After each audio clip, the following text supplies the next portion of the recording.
تعادلت مع انبي في المركز ال 14 في الدوري اللي ما قدرش يكسب غير مباراة واحدة فقط من اصل 7 مباريات، وكان هيكسبك لولا كالوشا اللي ضيع ضربة الجزاء. اتعادلت برضه تاني 3 مباريات من اصل 6، كسبت المصري وزد بالعافية.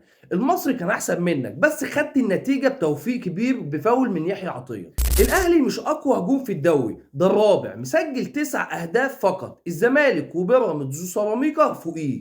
الاهلي مش اكتر فريق صنع فرص محققه قصاد المرمى في الدوري، ده السابع صنع 8 فرص بس، وعندك سيراميكا والبنك الاهلي وبيراميدز والاسماعيلي وسموحه وغزل المحله فوقيك برضه.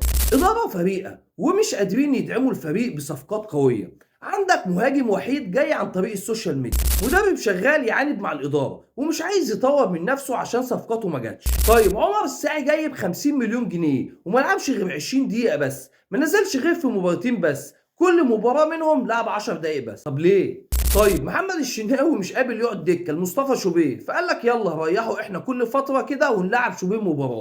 طيب امام عاشور يعمل مشكله في اوضه اللبس ويزعق مع الكابتن عشان مش عايز يقعد دكه.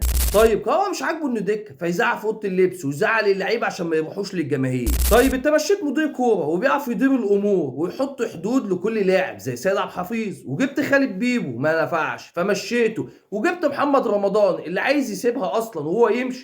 الخلاصه نفس اللي حصل في فتره موسيماني بيتكرر بالحرف في فتره كولر. اداره الاهلي مش قادره تعمل استقرار للفريق بعد نجاح سنه او سنتين بالكتير، ونهايتها المدرب هيمشي وكل اللي اتعمل يتهد. تعالى كده اقدم لك النادي الاهلي في عهد محمود الخطيب. اقفل يا ابني.